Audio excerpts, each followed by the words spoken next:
Um novo conclave se aproxima. Cardeais do mundo inteiro estão a caminho de Roma. Eles entrarão na Capela Sistina, sob sigilo absoluto, para eleger o novo líder espiritual de mais de 1 bilhão de católicos. Mas essa não é uma simples escolha política ou eclesiástica. Existe um mistério antigo envolvendo essa decisão. E se o próximo Papa não for apenas um líder espiritual? E se ele for o próprio Anticristo? Hoje, mergulharemos em profecias apocalípticas, textos bíblicos e teorias perturbadoras que apontam para um possível fim dos tempos. Vamos analisar a famosa profecia de São Malaquias e o misterioso nome que ela reserva para o último Papa, Petrus Romanus. Acompanhe até o fim e tire suas próprias conclusões. O que é o Anticristo? O termo Anticristo aparece em diversas passagens bíblicas, especialmente nas cartas de João, nas epístolas de Paulo e no livro do Apocalipse. Mas afinal, o que ele representa? Segundo a tradição cristã, o Anticristo é uma figura que surgirá no fim dos tempos. Ele será carismático, persuasivo, encantador, uma figura de unidade, paz e sabedoria. Ele se apresentará como a resposta que o mundo tanto aguardava. Mas por trás dessa imagem luminosa, esconde-se a escuridão. Seu objetivo final será substituir Deus, perverter a fé e instalar um domínio de ilusão. Em 2 Tessalonicenses 2,4, lemos: Ele se opõe e se exalta acima de tudo que se chama Deus, ou é objeto de adoração, chegando a se assentar no santuário de Deus, proclamando que ele mesmo é Deus. Historicamente, o Anticristo tem sido interpretado de formas diversas, como um indivíduo específico, como um sistema político-religioso corrupto, ou até mesmo como uma mentalidade global que rejeita o sagrado. Mas o que une todas essas visões é a ideia de impostura, de falsificação do bem. O Anticristo não será um inimigo evidente. Ele poderá vir vestido de branco, usar palavras doces, propor a união, e é exatamente isso que o torna tão perigoso, pois a mentira mais eficaz é aquela que se parece demais com a verdade. A profecia de São Malaquias e Petrus Romanus. No século XII, São Malaquias, arcebispo da Irlanda, teria recebido visões proféticas durante uma peregrinação a Roma. Nessas visões, ele viu os futuros papas que guiariam a Igreja até o fim dos tempos. Registrou os nomes codificados de cada pontífice em 112 lemas curtos, todos em latim. Essa lista permaneceu escondida até ser publicada em 1595, no contexto das tensões religiosas da Reforma. Desde então, estudiosos e fiéis têm observado que os lemas parecem coincidir com espantosa precisão com os papas históricos. Por exemplo, o lema Pastor Angelicus corresponde ao Papa Pio XII, conhecido por sua figura austera e espiritual. De Medietate Lunae relaciona-se ao Papa João Paulo I, que morreu 1 mês após sua eleição, de uma lua cheia a outra. Mas é o último lema que causa calafrios. In persecutione extrema, SRE, sedebit Petrus Romanus.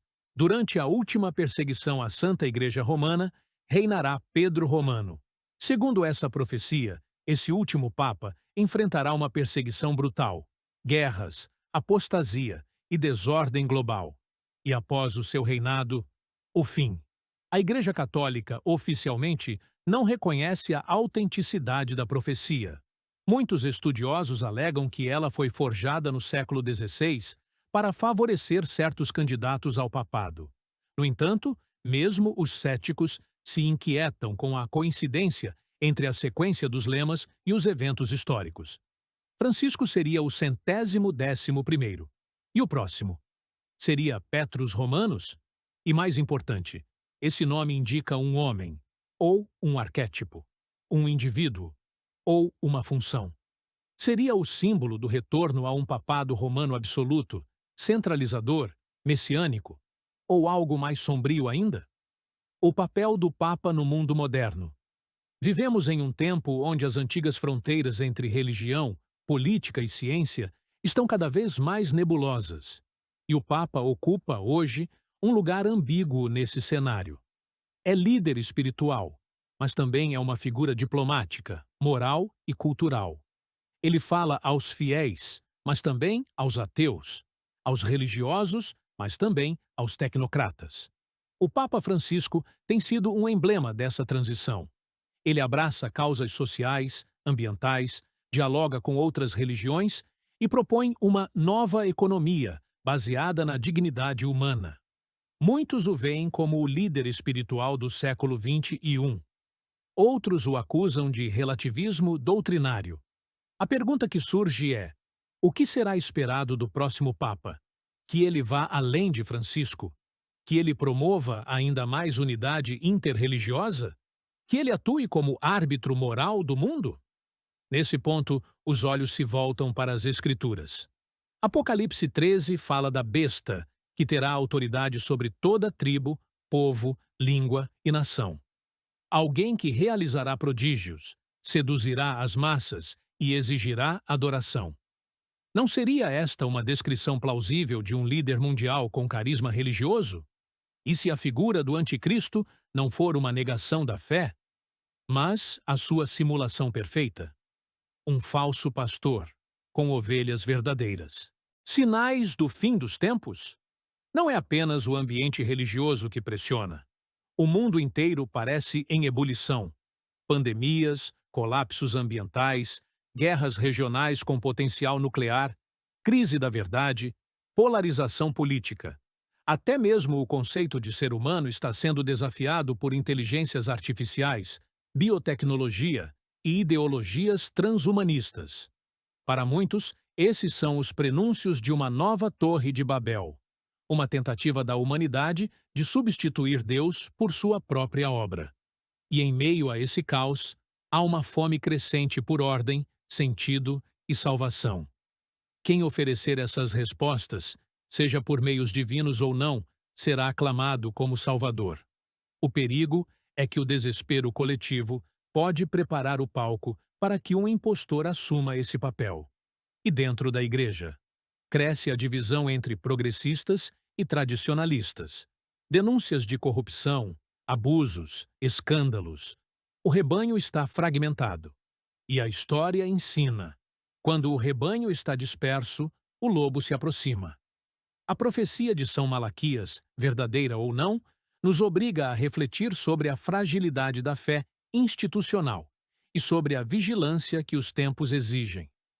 Talvez o anticristo não precise destruir a Igreja, apenas ocupá-la. Talvez ele não precise queimar a Bíblia, apenas reinterpretá-la. A eleição do próximo Papa não será apenas um ritual eclesiástico. Será um evento com implicações escatológicas, simbólicas e espirituais. Um momento que pode marcar o início de uma nova era, de renovação ou de engano. E nós, como observadores atentos, devemos nos perguntar: estamos preparados para distinguir o verdadeiro pastor do impostor? Sabemos reconhecer o espírito da verdade quando ele fala, mesmo que sussurre? Ou seremos enganados por um rosto sorridente, um discurso inclusivo e um trono sagrado? Deixe nos comentários. Você acredita na profecia de São Malaquias? O próximo Papa será um renovador, ou o prenúncio do fim. Inscreva-se no canal, ative o sininho e prepare-se para mais episódios que revelam o lado oculto da história. Até a próxima!